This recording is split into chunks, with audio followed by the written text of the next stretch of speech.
When it comes to towing, seeing is believing.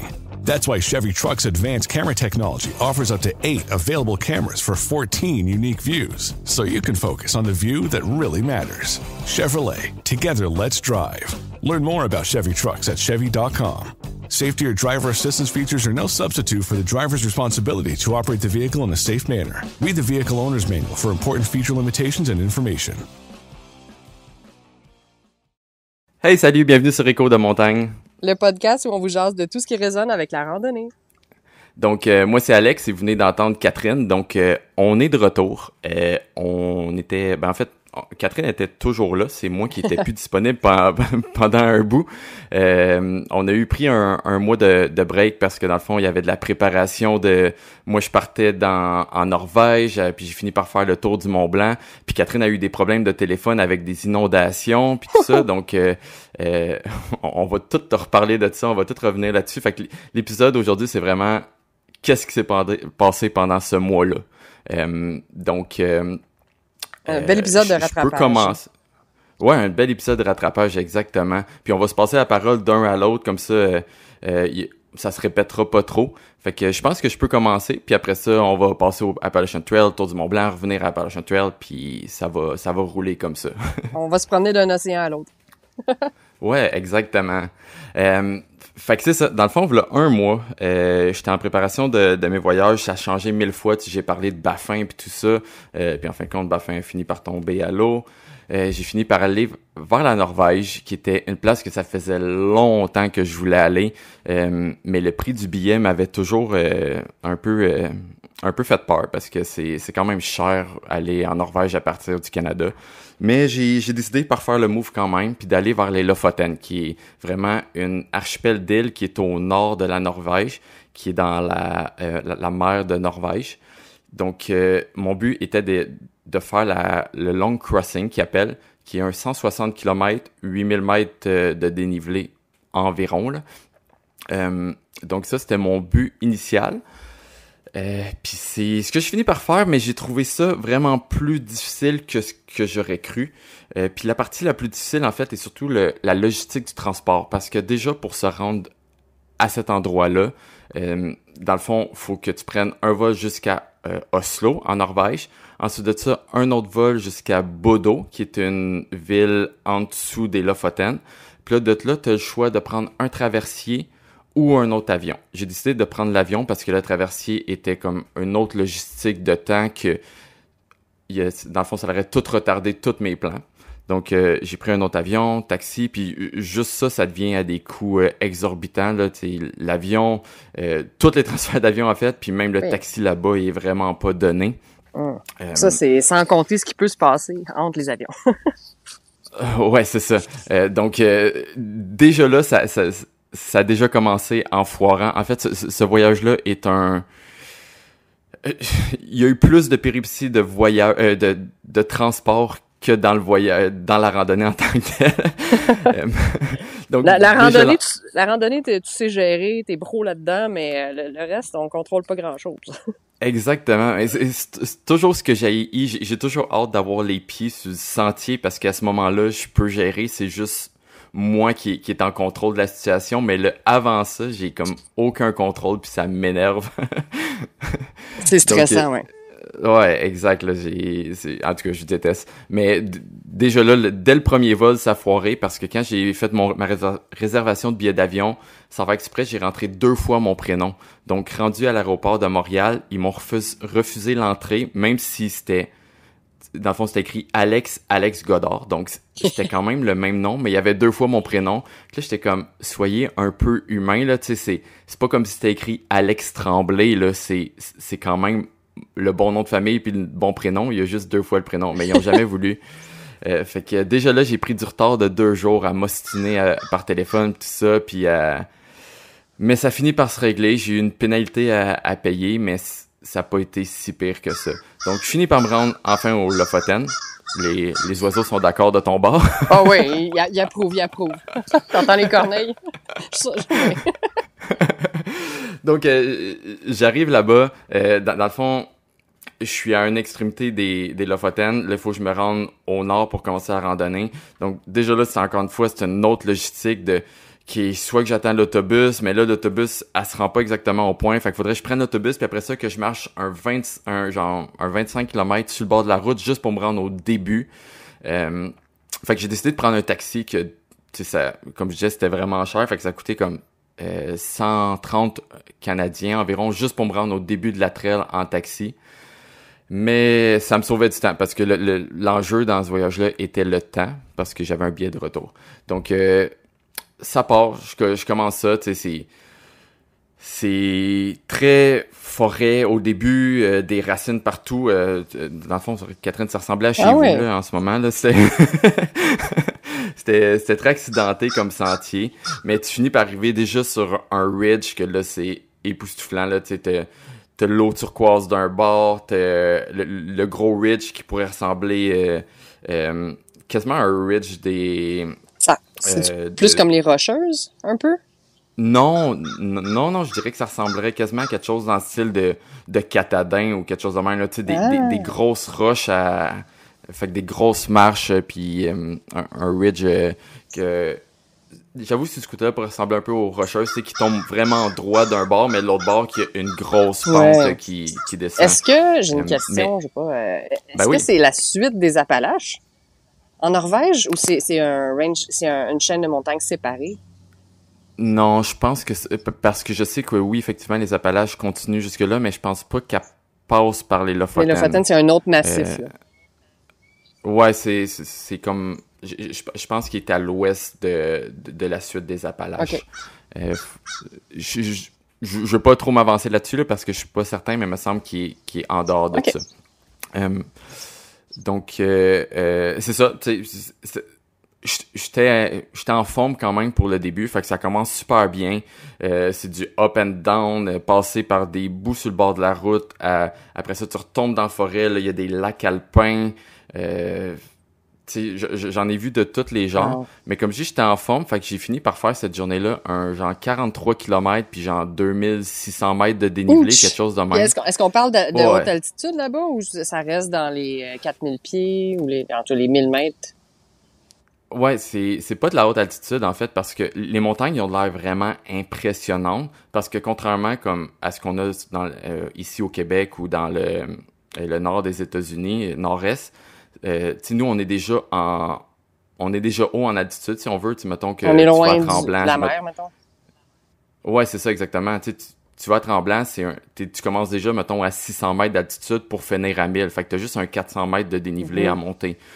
Tandis que là, les montagnes commencent directement dans au niveau de la mer. La mer de Norvège. Ouais, exact. Donc, c'est un 1000 mètres, mais c'est un 1000 mètres que tu commences vraiment à partir de du plus bas que tu peux. Fait qu'à cause de ça, les montagnes ils ont l'air vraiment plus impressionnantes. Ils ont de l'air de des montagnes, des rocheuses qui sont à 3000 mètres, mais c'est juste la perspective de parce que t'es plus bas. Exact. Ah oui, intéressant. Donc, en tout cas, fait que ça, grosse journée. Puis c'est ce qui a rendu un peu la chose la plus dure de ce sentier-là, c'est que il y a des parties que tu sais que c'est vraiment très bien tracé, que tu es sur une partie populaire, si on veut, des Lofoten. C'est que beaucoup de monde vont faire des randonnées d'une journée à cette section-là. Mais après ça, tu tombes à une section qu'il y a personne qui passe. Fait que là, t'es vraiment à une place qu'il n'y a plus aucun sentier. C'est juste oriente-toi par rapport au tracé que t'as, puis tu sais, avec GPS, puis tout ça. C'est pas un tracé existant, il y a pas de balise, il y a rien? Non, exactement. Entre deux sections populaires que le monde va faire en randonnée d'une journée, donc il va vraiment être très bien tapé et bien balisé. Entre ces sections-là, ben là, dans le fond, c'est un sentier qui a été... une route... En fait, ça, c'est pas un sentier, c'est une route qui a été inventée pour lier comme les sections les plus populaires des Lofoten.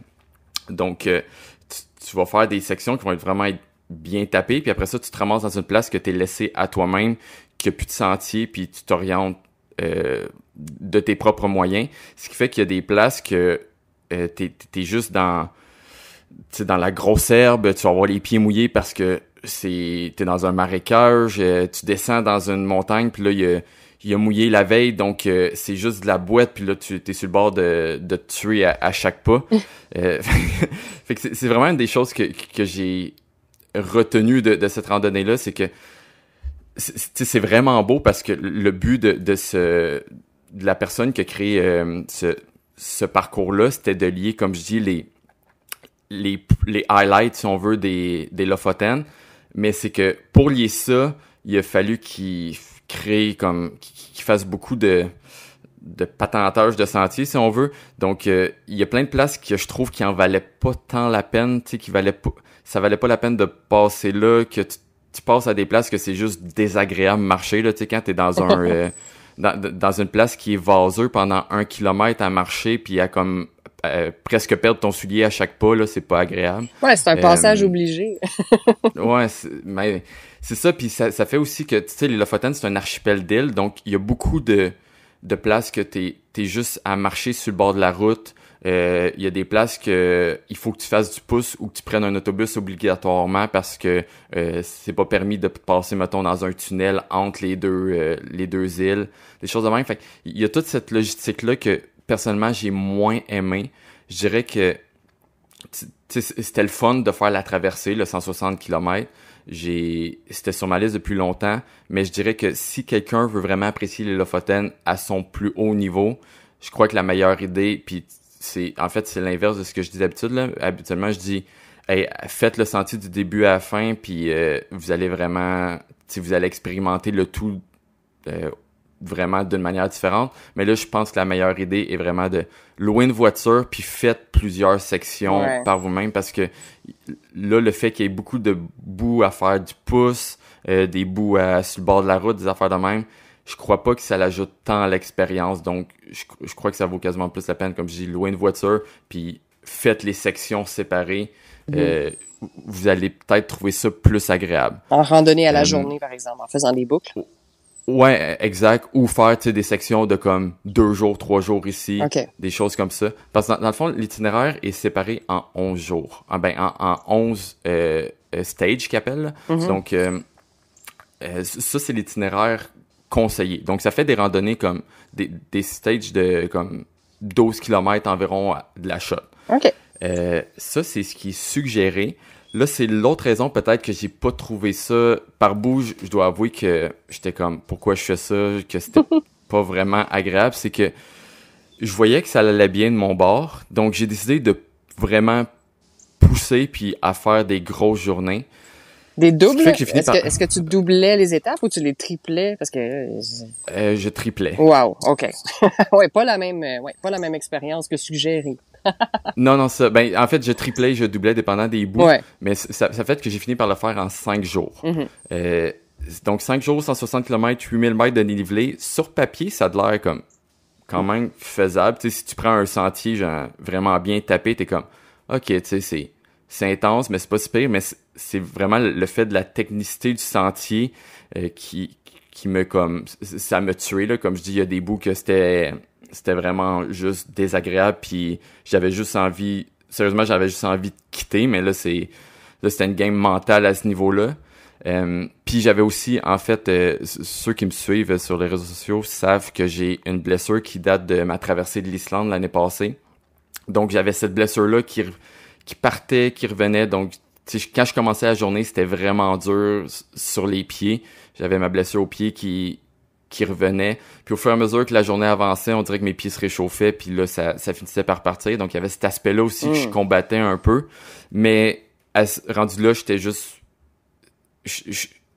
mindé. Là. Le monde qui me connaît savent que quand j'ai une idée en tête, je suis dur à faire décrocher. Là, puis je pense que c'est un peu...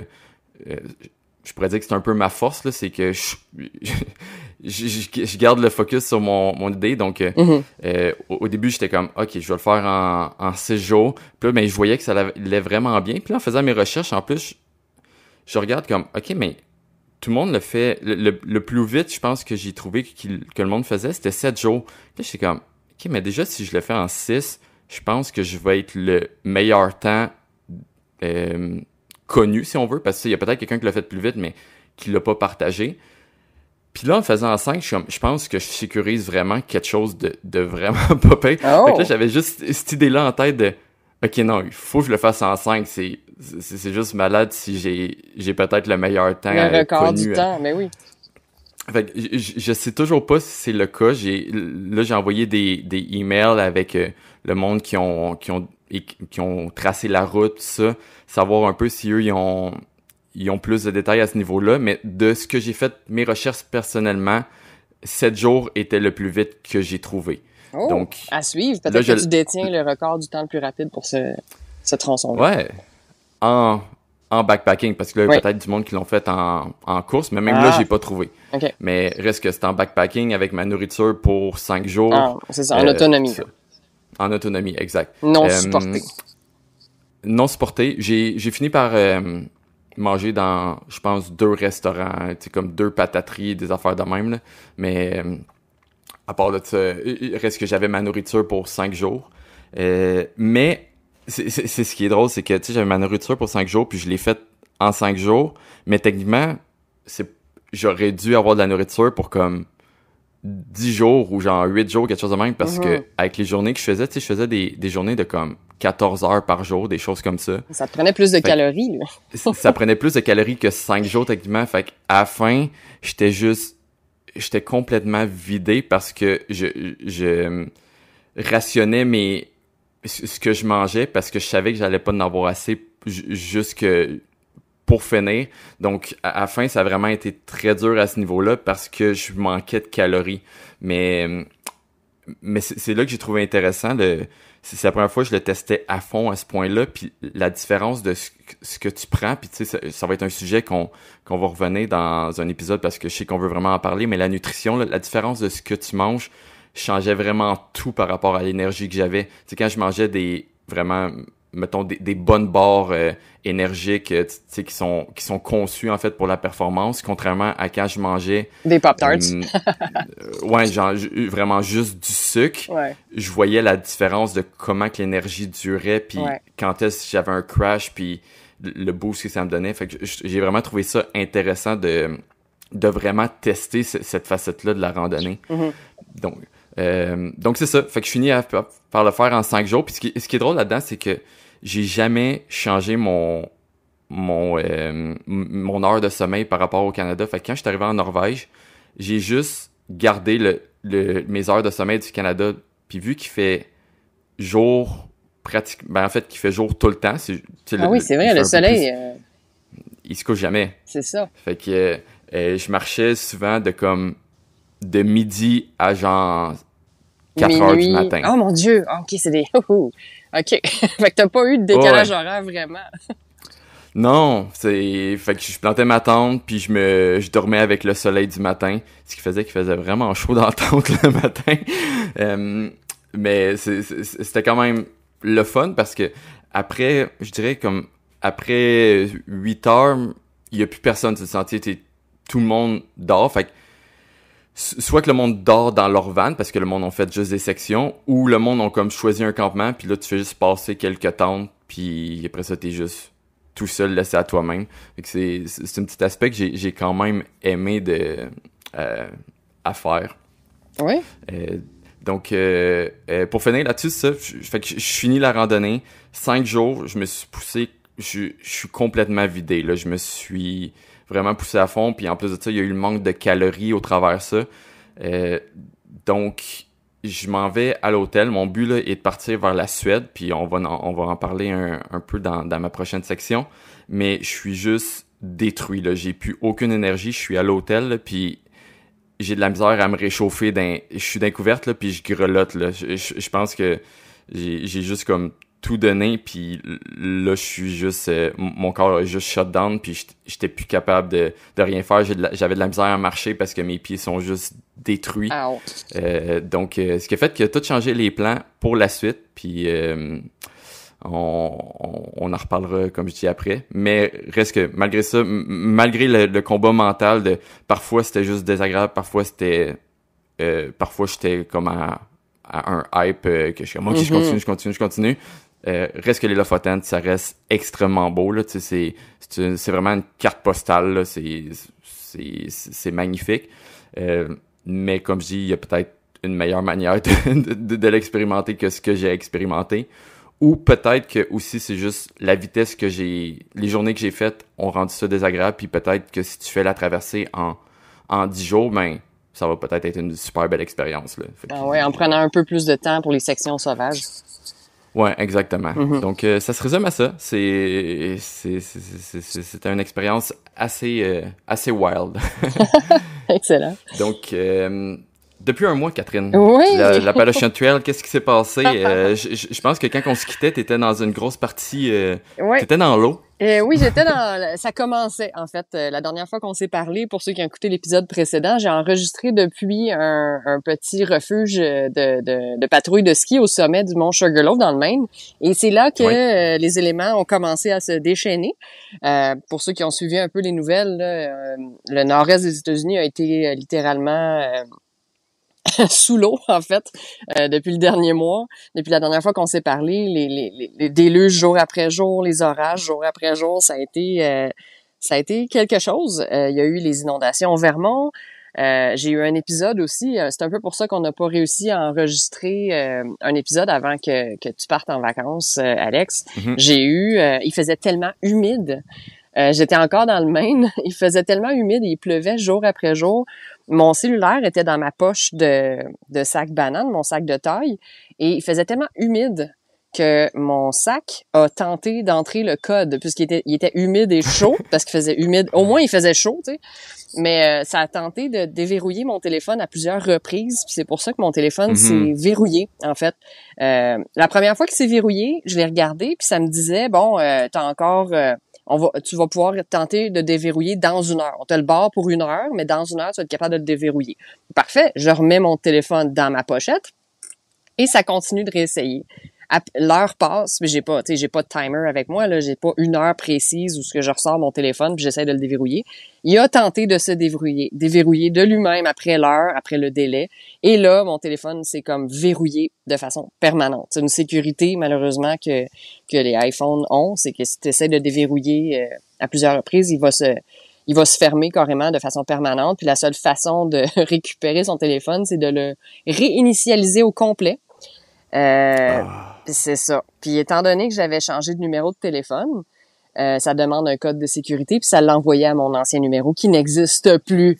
Donc, j'ai eu une période je pense que ça prend comme 5 à 10 jours ouvrables pour Apple, pour réinitialiser complètement mes identifiants. Donc, j'ai été sans téléphone cellulaire pendant 1 semaine. Sur le sentier, ce qui est pas souhaitable, hein, parce que je ne traîne pas de carte papier. L'Appalachian Trail, c'est quelque chose quand même on a du réseau assez souvent, puis c'est assez fréquenté pour pas avoir besoin de traîner de carte papier, puis on a une application de navigation sur nos téléphones. Mais là, plus de téléphone égale pas de photos, pas de navigation. Donc, je savais pas où je me trouvais, je pouvais pas prendre de photos, donc je me suis accroché finalement à des amis, à un couple de randonneurs avec qui je suis restée pendant la semaine. Je les talonnais, puis j'essayais de rester avec eux tout le temps, puisque je me servais de leur téléphone pour naviguer. Donc, c'est ce qui est bien de la communauté de l'Appalachian Trail, c'est qu'on n'est jamais vraiment mal pris. On peut se joindre à d'autres randonneurs si on est mal pris, puis il y a vraiment un esprit d'entraide qui est fort. Donc, pendant ma semaine de blackout, où j'étais sans téléphone, j'ai au moins pu suivre des randonneurs, puis je me suis liée d'amitié aussi avec eux. Donc, ça a quand même tissé des beaux liens malgré la mésaventure. Donc, c'est pour ça qu'on n'a pas pu rien enregistrer parce que, évidemment, j'étais sans téléphone pendant 1 semaine totale et toute une semaine. Hein. Il pleuvait tous les jours. Donc, mentalement, c'était quand même très difficile. J'ai réussi à garder mes choses au sec. J'avais un bon système de sac. Donc, puis l'Appalachian Trail, l'avantage, c'est qu'il y a des refuges, il y a des lean-to, il y a des abris, il y a des villes souvent. Donc, on pouvait aller dans les hostels se sécher nos affaires. Donc, j'ai jamais eu de soucis. Tu sais, j'ai jamais eu mon sleeping bag, ma quilt a jamais été mouillée, mes vêtements secs sont restés secs. Donc, j'ai quand même pas trop souffert, mais mentalement, marcher dans la pluie tous les jours, là, j'ai trouvé un parapluie par hasard au début. Oui. Je l'ai gardé et c'est devenu mon meilleur ami. J'ai marché avec un parapluie des jours et des jours de temps dans le Maine. Puis quand je suis arrivée dans le New Hampshire, tu sais, je me suis dit, bon, là, je traverse un État, ça va être différent, ça va être mieux. Et la première journée où j'ai mis les pieds au New Hampshire, ça a été la journée des inondations au Vermont et un peu partout dans le nord-est, là, dans l'État de New York aussi. Ils ont goûté ce jour-là. Il est tombé 6 6 pouces. Pas 6 millimètres, 6 pouces. Donc, ça représente quoi, 15 centimètres? Ou, en tout cas, faites la conversion, mais on a reçu 6 pouces de pluie en 3 heures cet après-midi-là. La journée que je suis rentrée dans le New Hampshire. Donc, ça a été quelque chose. La gestion du terrain est déjà difficile dans les Montagnes Blanches. Donc, c'est déjà un territoire qui est compliqué. Qui est technique puis qui est très abrupt. Donc, même par temps sec, c'est quelque chose qui est difficile, en fait. Là, c'était pas sec du tout. Là. Les sentiers étaient carrément transformés en chute d'eau. Donc, des fois, je marchais en me disant, bon, je regarde les balises, c'est quand même bien balisé, mais je regarde où je m'en allais, puis c'est une superbe chute d'eau, une superbe cascade. Je suis comme, waouh, c'est vraiment joli, je la prends en photo. Je suis comme, ah, c'est le sentier. Ouais, mais c'est ça ce qui arrive, hein, c'est que quand il pleut comme ça, puis que les sentiers sont bien tracés comme ça, c'est que l'eau prend juste le chemin facile, puis le chemin facile, ben c'est le sentier. C'est là où les gens ont piétiné, c'est ça. Fait que on marchait littéralement. Il y a des journées que je marchais dans 6 pouces d'eau pendant des kilomètres. Tu parlais des secteurs où tu as traversé dans la boue. Ben moi au moins la pluie, l'avantage c'est que ça a lavé un peu la boue. Donc je marchais pas dans de la boue, je marchais dans de l'eau. Donc c'était un tantinet plus propre, mais c'était pas plus agréable. Les planches, tu sais, souvent ils vont mettre des planches dans les secteurs marécageux. Ouais. Les planches étaient sous l'eau et flottaient. Donc, on met le pied sur la planche, on sait pas trop elle est où parce que l'eau, elle est quand même noire de saleté. Donc, on marche sur les planches, puis quand on met notre poids dessus, la planche s'enfonce un peu plus. Fait que là, t'es comme, OK, elle va-tu tenir le coup? Fait que c'est un peu comme un parcours, un parcours de jeu d'eau improvisé, un peu bancal.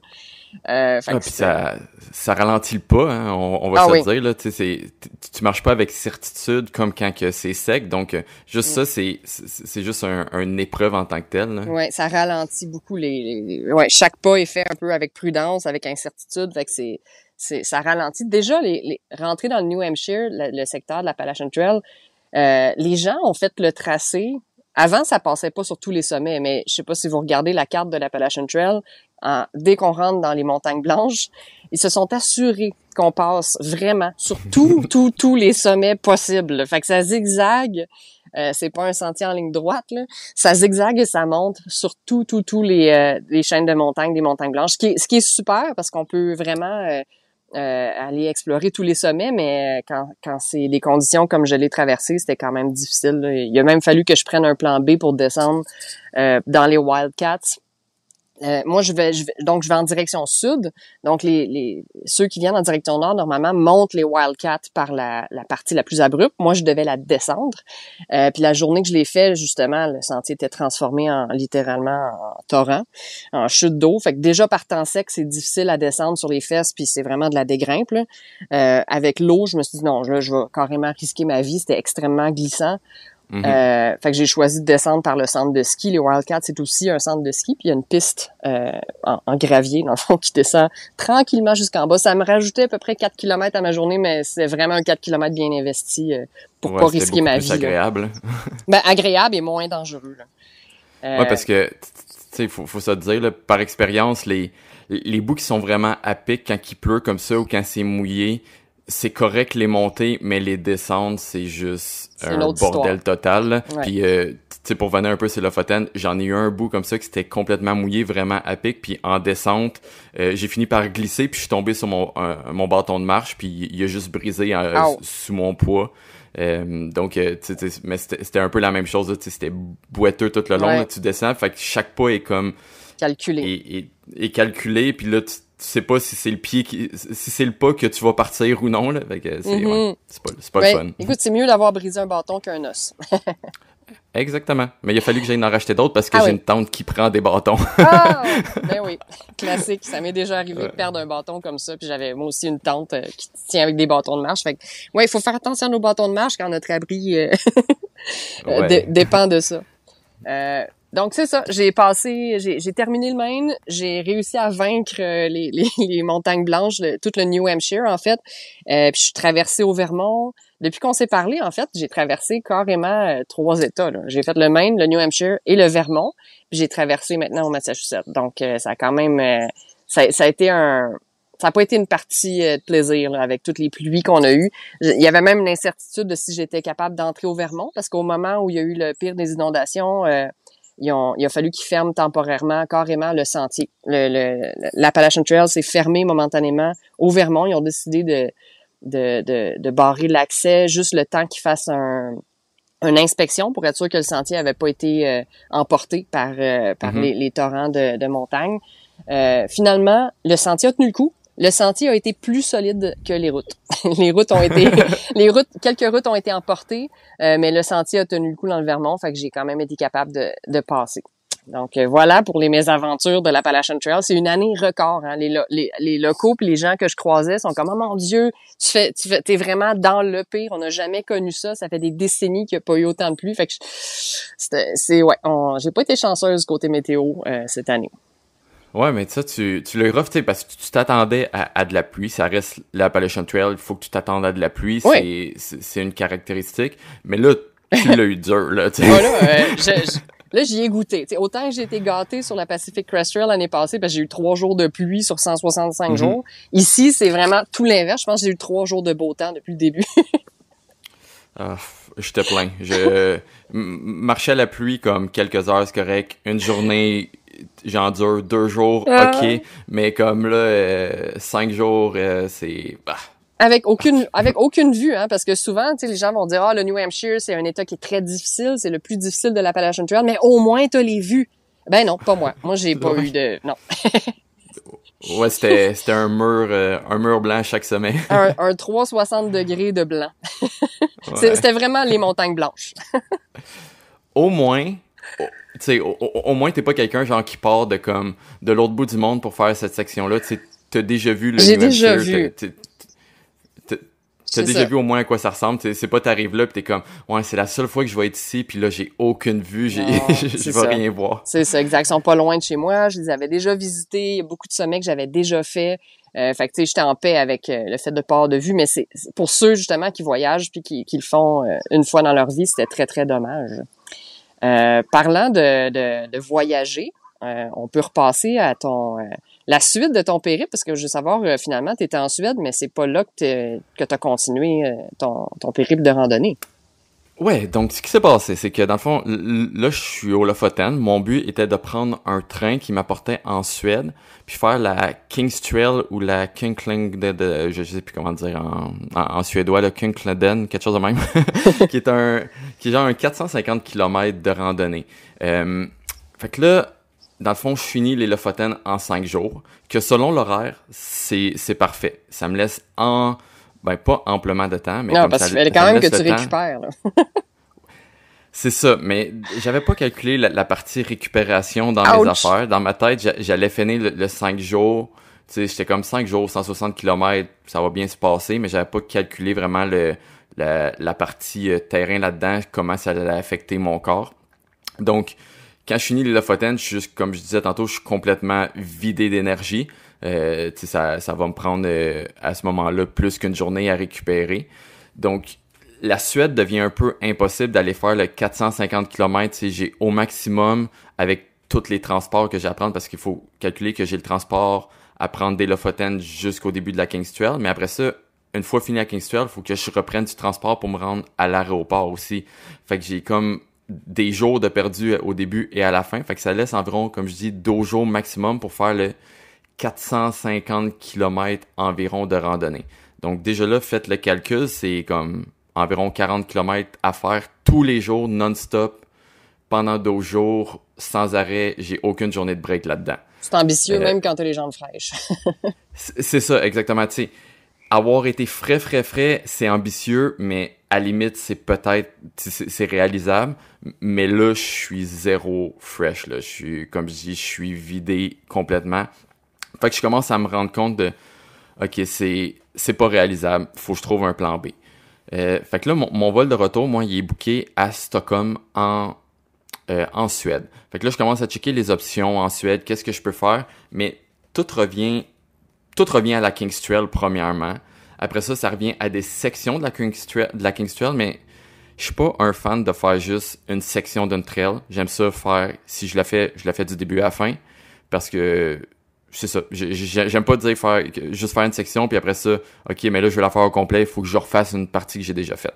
Donc, c'était pas envisageable pour moi de faire ça. Fait que là, je regarde d'autres options. Il y a quelques autres beaux sentiers, mais c'était toujours, mettons, 50 km. Là, je suis comme, OK, mais ça vaut-tu faire genre 2 jours de déplacement, genre de train, d'autobus pour me rendre pour faire genre 50 km de randonnée que, tu sais, en 2 journées, c'est fini?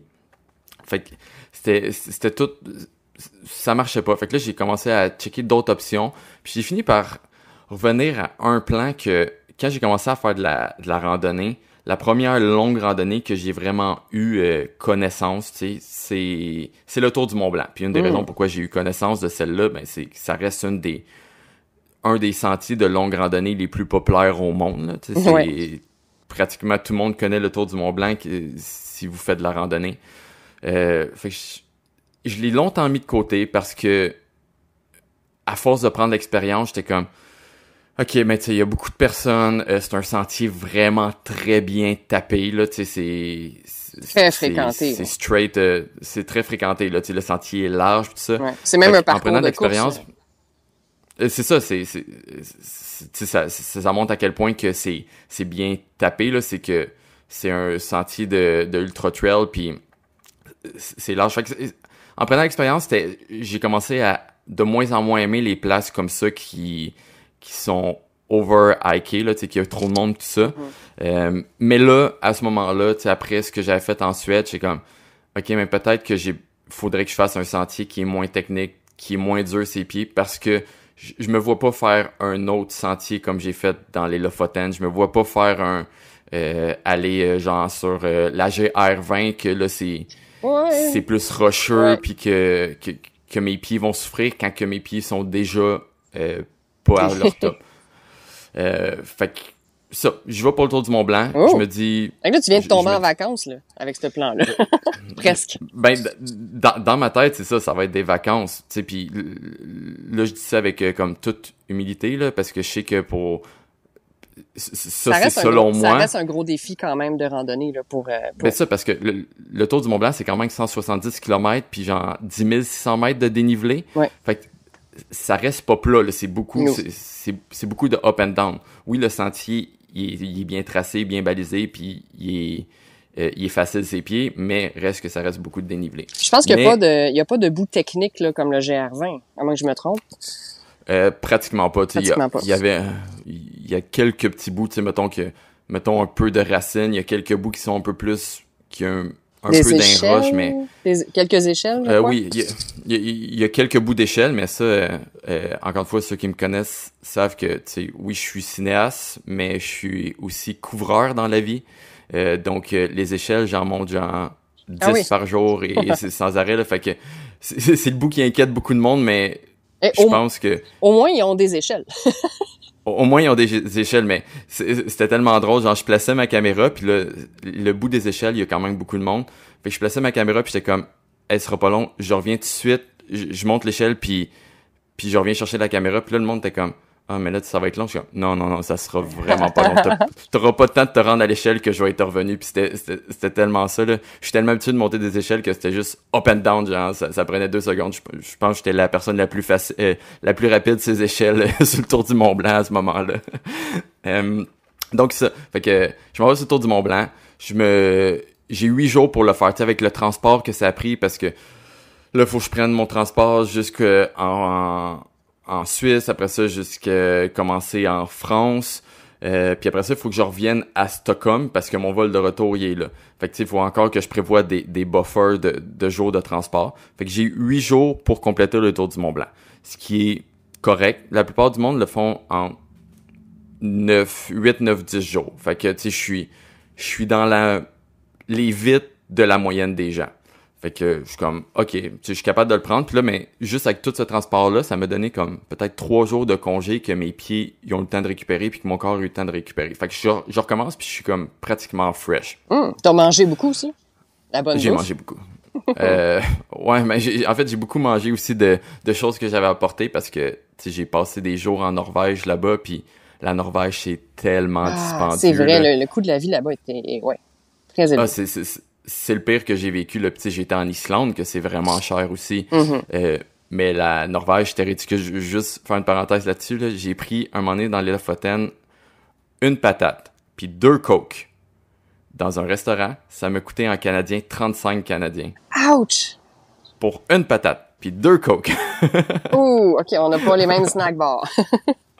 C'est ridicule. En tout cas, fait que ça. Je suis sur le Tour du Mont-Blanc. Je suis presque, comme je dis, presque 100% fresh.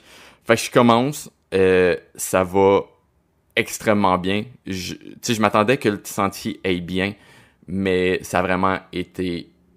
Ça allait vraiment mieux que je pensais, là, tu sais. On dirait que après avoir vécu les Lofoten, puis en fait aussi, en étant habitué au Québec, tu sais, au Québec, on s'entend, on a des sentiers quand même bien tracés par bout, mais reste que ça reste beaucoup de racines, beaucoup de roches, donc malgré que c'est bien tracé, ça reste quand même technique aussi par bout.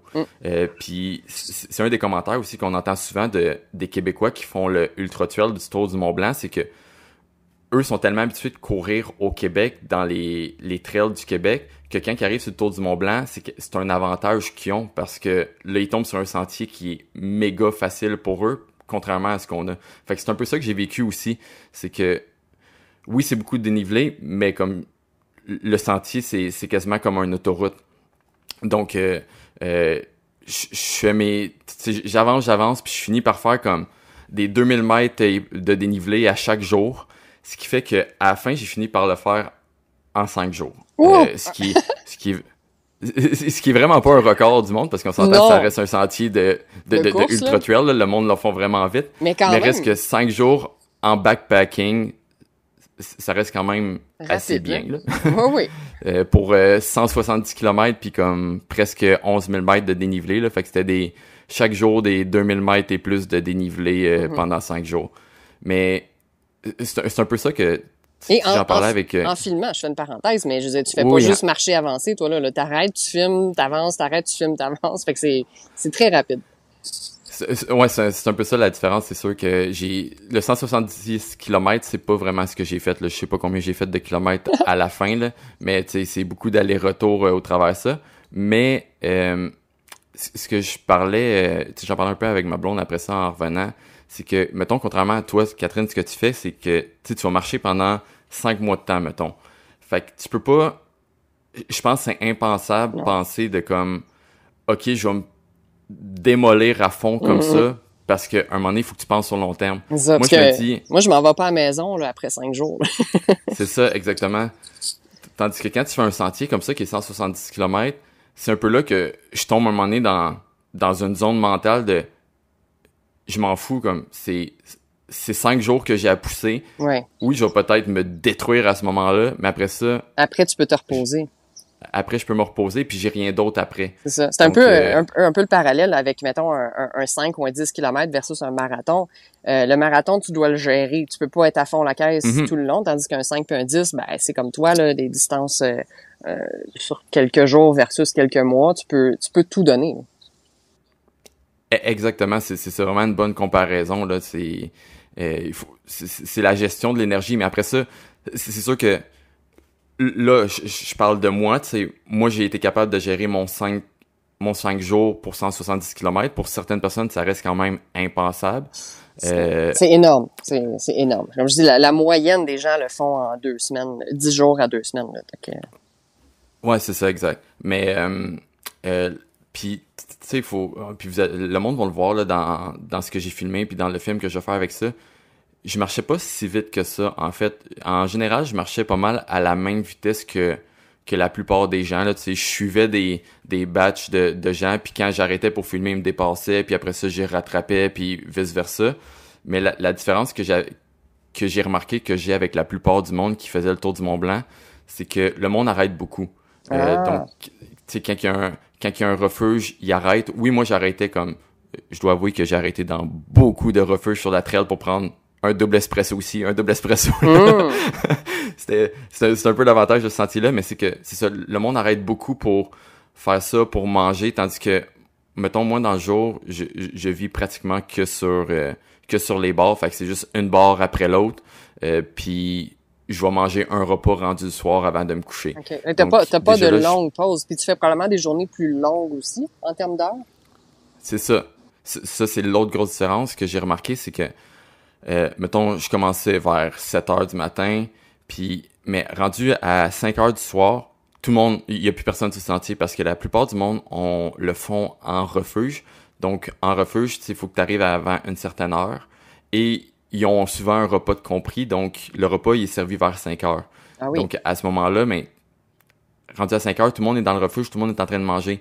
Fait qu'après ça, mais je me retrouvais juste tout seul sur le sentier. Puis c'était souvent le bout que j'aimais le plus parce qu'il y a plus personne. Tu sais, j'ai plus personne à dépasser. Puis veux pas aussi, quand je filme, j'essaie de pas filmer les autres gens parce que, tu sais, y a pas tout le monde qui veut se retrouver sur Internet non plus. Donc, c'était moins de gestion aussi à ce niveau-là parce que il y a beaucoup de bouts que je devais juste attendre. Des fois, tu sais, je plaçais ma caméra, je suis comme, OK, ça, c'est vraiment un angle que je veux. Mais là, que j'attendais peut-être 2 minutes que, comme, la batch de personnes passe. Ouais. Fait que, tu sais, je perdais du temps un peu, là. Ben, Tandis qu'après 5 heures, j'avais pas mal la paix, là. Puis t'avais la lumière de fin de journée aussi qui doit être pas mal plus intéressante. Oui, exactement. Ça devient super beau. Là. C'était un peu la différence aussi qu'il a fallu que je m'adapte par rapport à la Norvège. C'est que des fois, il était 10 heures, puis j'étais comme, ouais, mais moi, je continuerais de marcher. Mais là, il fait noir, fait qu'il faut que je me couche. Fait que ça a été ça. En gros, 5 jours. Je dois avouer que ça n'a pas été tant difficile. Oui, c'est épuisant. T'sais, il y a une différence entre être difficile puis être épuisant. Ça reste que c'était quand même des bonnes journées. Donc, à la fin de la journée, j'étais quand même vidé. Puis la dernière journée, en fait, aussi, la journée avant ça, j'ai eu une journée de pluie que j'ai marché intensément dessus quand même. Donc, mes pieds ils ont pas trop aimé le marcher à la pluie. Fait que il était un peu fissuré en dessous, tu sais, au niveau des orteils environ. Ouais. Fait que la dernière journée a été un peu... Mettons que les derniers 10 km de la dernière journée pour finir ont été un peu douloureux à ce niveau-là. Mais reste que j'étais juste dans un mindset de... Tu sais, je camperai pas à 10 km de la fin du sentier. Là, je vais juste pousser jusqu'à la fin. La ligne d'arrivée est là. La ligne d'arrivée est là, puis c'est comme, je vais souffrir pendant un bout, puis après ça, je me reposerai. Fait que c'est ça, 5 jours, puis tu sais, le Tour du Mont-Blanc, je comprends pourquoi c'est si populaire, là, tu sais, ça reste, c'est extrêmement beau, tu passes par 3 pays, tu sais, France, Suisse, puis Italie. Il y a quand même une belle diversité. Tu vois des glaciers comme, tu sais, tout le long, tu suis le Mont Blanc puis les montagnes dans cet environ-là. Fait que t'as juste les gros glaciers qui sont entre les montagnes que tu vois pratiquement tout le long. Par bout, t'es comme un peu plus en vallée, par bout, t'es en village, par bout, t'es en forêt. Donc, il y a quand même une belle diversité malgré que c'est dans la même région. Ma section préférée était l'Italie. Parce que l'Italie, t'es vraiment très proche du Mont Blanc. Donc, tu l'as d'en face tout le long pratiquement. Est-ce que c'est la partie la plus haute en termes d'altitude? Les deux... Non, le pic le plus haut que tu fais est en France. OK. Et en fait, c'est le pic le plus haut, puis c'est là... Je dis qu'en Italie, c'est là que t'es pratiquement tout le long collé dessus, mais... La plus belle vue que tu as du Mont Blanc est en France sur le pic le plus haut qu'il est directement en face de toi. Là. Tu peux pas le manquer. Là. Mais reste que sur le long terme, je trouve que l'Italie est plus beau parce que la France, malgré que oui, tu es quand même proche, il y a des parties qui passent par des stations de ski. Donc c'est pas ce que je préfère. J'aime mieux quand c'est un peu plus sauvage. Ouais. Puis il y a beaucoup de parties qui partent de Chamonix, qui est une des villes très populaires de cette région-là. Puis il y a un chairlift qui monte directement jusqu'à quelques parties. Fait que t'arrives à des bouts que c'est... Tu sais, le Tour du Mont Blanc, c'est populaire. C'est ça, exactement. Tu sais, c'est populaire, mais j'ai trouvé que c'était quand même gérable. À part ces sections-là qui avaient des chairlifts, que là, t'arrives, puis il y a un... C'est ridicule, le monde qu'il y a, là. Pour moi, c'est désagréable à ce niveau-là, là. Mais, tu sais, au moins, une fois que t'as passé ces sections-là, souvent, t'es correct. Mm-hmm. Puis étonnamment, tu sais, j'avais regardé un peu le Tour du Mont Blanc, mais j'y étais pas mal à l'aveugle parce que pour moi, c'était un peu du comfort zone. Là, tu sais, je savais qu'il y allait avoir beaucoup de refuges, tu croises des villages, puis tout ça, que ça allait bien aller. Fait que j'étais un peu à l'aveugle, fait que j'avais pas trop checké le sentier ressemblait à quoi. Donc, rendu en Suisse, ça m'a un peu déçu parce que t'es beaucoup dans la forêt. Fait qu'il y avait pas, pour moi, il y avait pas trop de dépaysement. Tu sais, on s'entend au Québec, t'es souvent dans la forêt. Fait que c'était un peu du pareil au même à ce que j'ai déjà fait. Fait que la section suisse, pour ça, j'ai un petit peu moins apprécié. Fait que c'est ça résume mon tour du Mont-Blanc. Puis après ça, j'ai eu d'autres péripéties d'avion pour revenir là, de retard de barricage, retard d'avion, ce qui a fait que j'ai manqué des vols, ce qui a fait que mon vol de retour a été exorbitant. Puis là, ben, je suis dans le trou parce que j'avais prévu un coussin, mais j'avais jamais prévu autant de coussins. Mais je vais finir par m'en remettre. Puis je remercie le monde il y a du monde qui m'ont encouragé au travers de ça, puis un peu comme tu fais, Catherine, aussi, j'invite le monde en fait à aller sur ton Ko-fi aussi, je pense que oui, ma page Ko-fi, oui.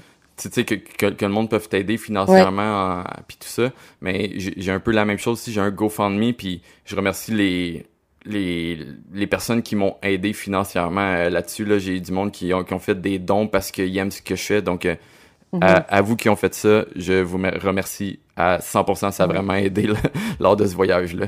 Ouais. Donc, c'est ça, mais on va retourner à toi, Kat, parce que là, t'as fait après ça, t'étais au Vermont.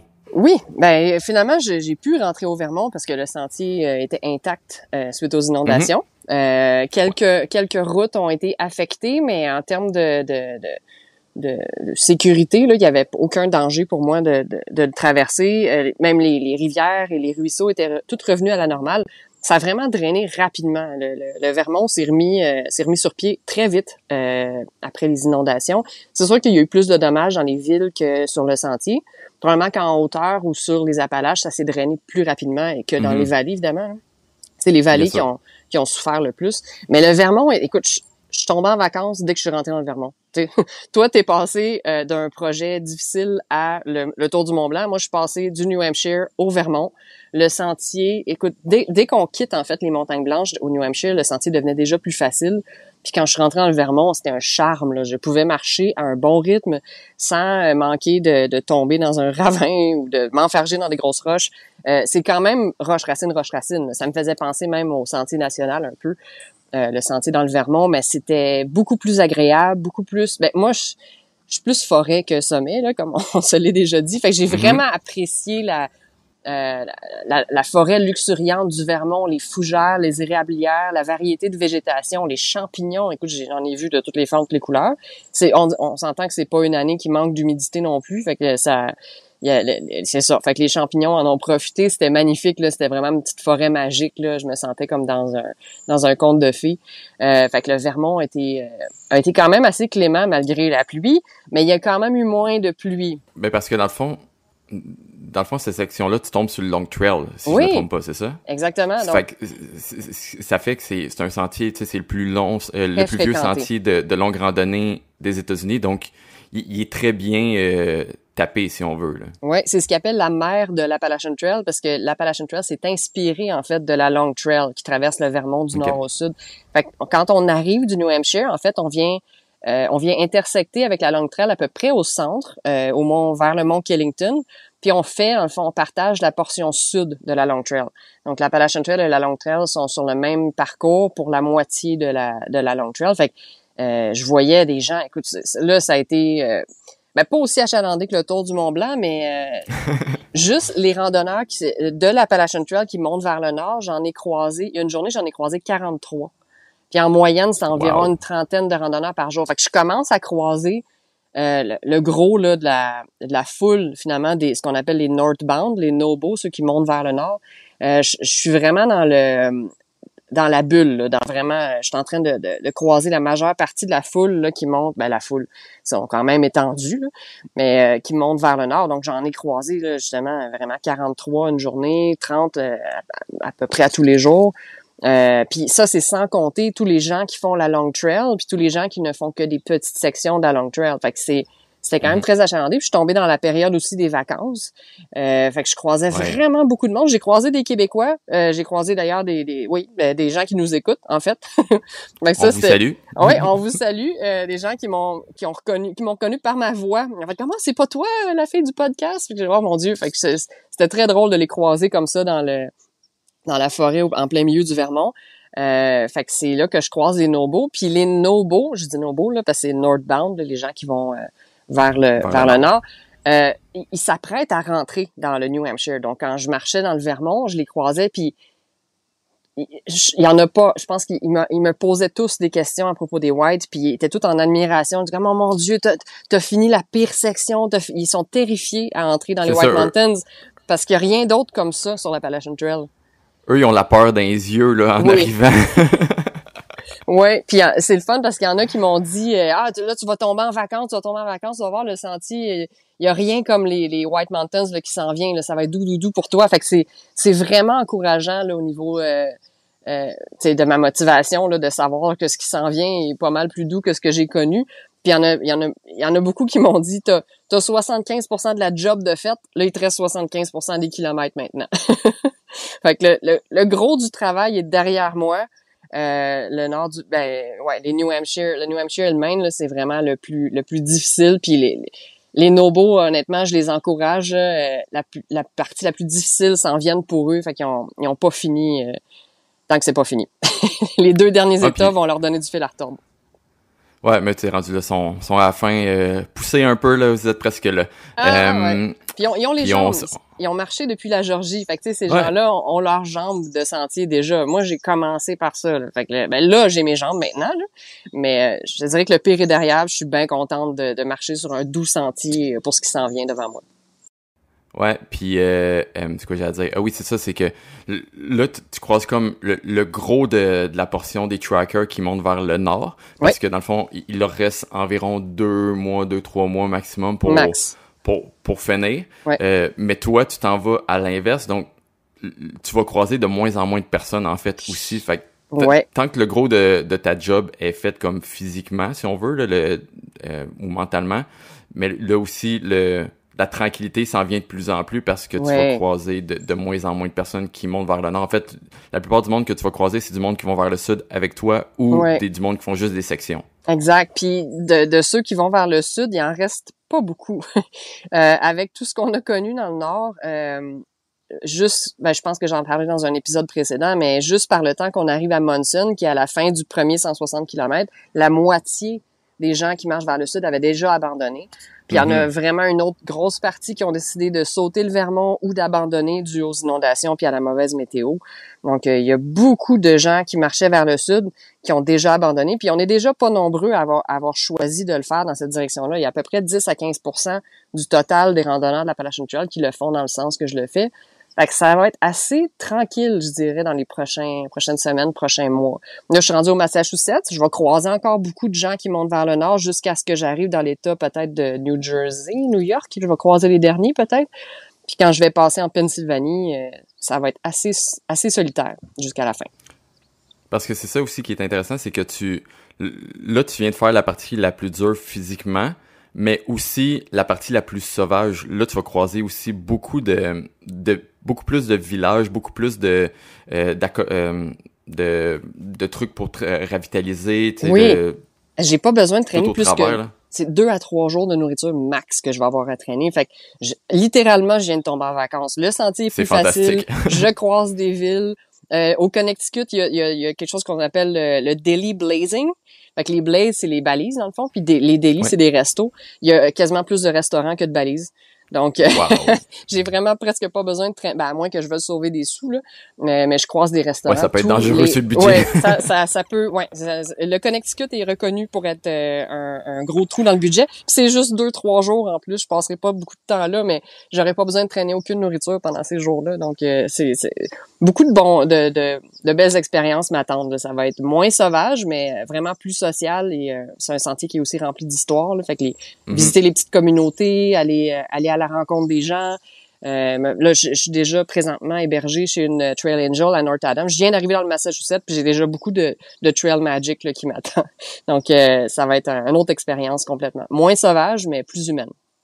Mais ça peut être extrêmement bon aussi c'est encourageant sur le moral là, de dire que le pire est fait, puis que là, c'est encourageant sur le moral que le pire est fait, mais c'est encourageant aussi sur le moral de hey, tu sais, je peux me gâter peut-être genre un burger là ou comme tu sais des choses comme ça. Fait que à ce niveau-là, c'est le fun. Là. Ouais, exactement. Je peux pas dire que c'est dans la poche, mais j'ai bon espoir de me rendre en Géorgie. Là, j'ai un bon élan.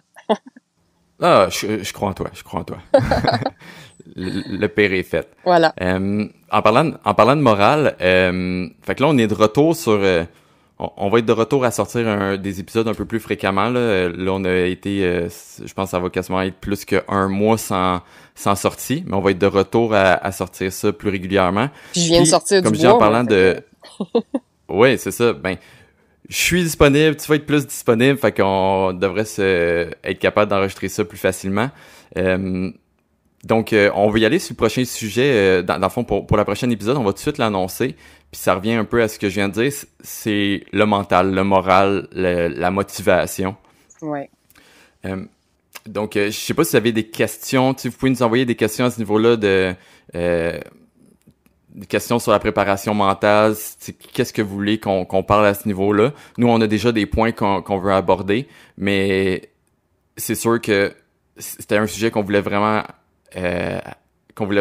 parler parce que c'est une des plus grosses parties de la randonnée, c'est le mental. T'as beau avoir un physique de malade, si la tête y est pas, ça ira pas. Puis Catherine, tu le vis en ce moment.